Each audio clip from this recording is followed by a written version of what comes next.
just any amenities, the more the better, to enhance the experience of your guests. And all these things together will ultimately allow you to make more cash flow.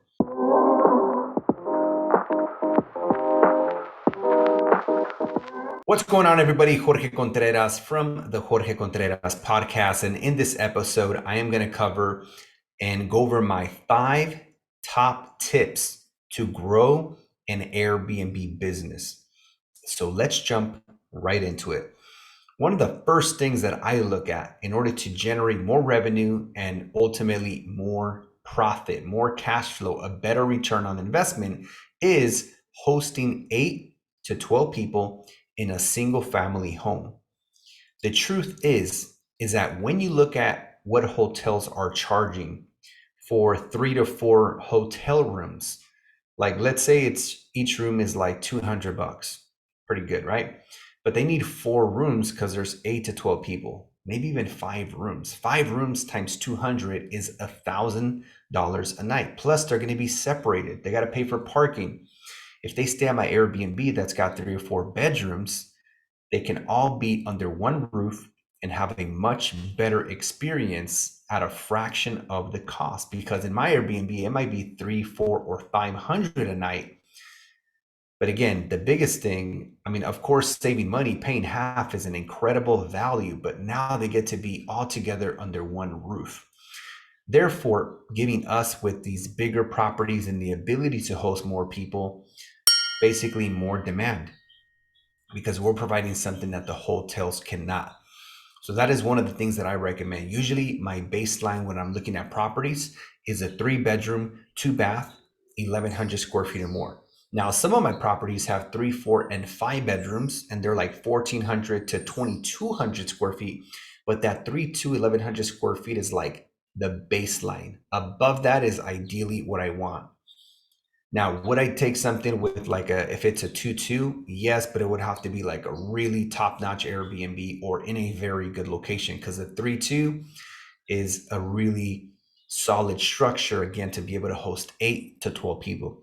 The second thing that I do to increase my profitability, my revenue, is I use a software. If you guys want to write this down, it's called Beyond Pricing.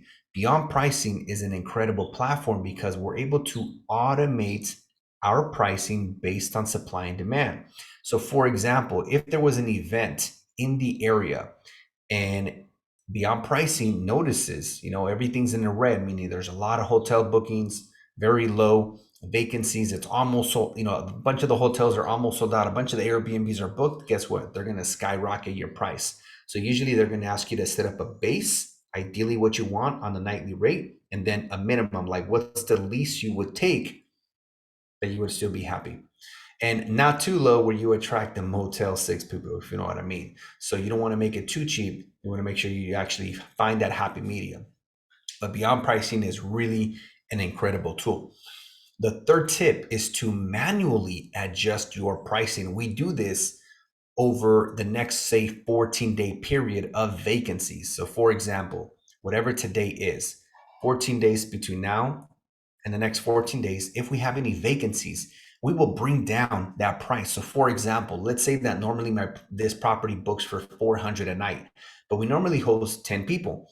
Well, if next week on a Tuesday, Wednesday, Thursday, I got some vacancies, guess what? It's unlikely that someone's going to book it at full price, short notice, especially a large group. The people who travel with shorter, with less days of notice, like next week will be groups of 2, 3, 4, maybe 5. So what we'll do is for that next week, being that it's short notice, being that it's during the week, it's a Tuesday, Wednesday, Thursday, I may not attract a group of 10 at 400, but I could attract a group of 3, 4, 5 people, maybe at 250, 300, even $200. And if you had like 4 of those every month, boom, you just made an extra $1,000 plus that could cover maybe half or a third of your rent. So that's something that you want to do.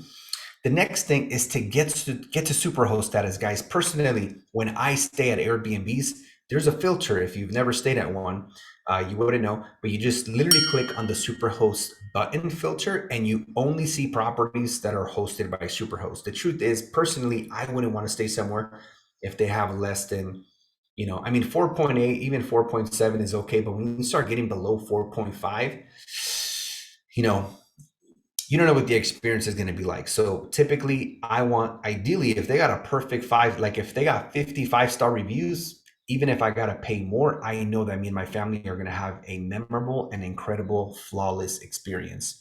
So you want to become a super host. Super host, people host, get more bookings, and are able to charge more money and ultimately have a higher revenue and a larger profitability. The final one is your amenities. Guys, we are in a game of amenities because we can provide experiences that hotels can't. For example, imagine, I mean, just the fact that these people, these guests are staying in a home and they're not sharing it with anybody else, that's already a huge plus. But imagine if you had like a pool, a jacuzzi, a game room, a barbecue grill. Maybe you had like a jumper or a foosball table, a ping pong table, or a fire pit, just any amenities, the more the better, to enhance the experience of your guests. And all these things together will ultimately allow you to make more cash flow. So definitely, if you could stack some of those, one of those five on top of each other, and I'll recap them in a second, even better. Again, recap. Number one, hosting 8 to 12 people. Number two, use beyond pricing, pricing automation. Number three, manually adjust pricing for the next 14 days of vacancies. Number four, get to superhost status as soon as possible. And number five, we are in a game of amenities. So you want to stack those amenities on top of each other. The more, the merrier. With that being said, guys, thank you for listening to this podcast. Check out the links in the description down below. I got some upcoming free webinars, trainings. Also, check out my YouTube, my Instagram, and the free ebook in the description down below. Thank you guys so much, and I'll see you on the next one.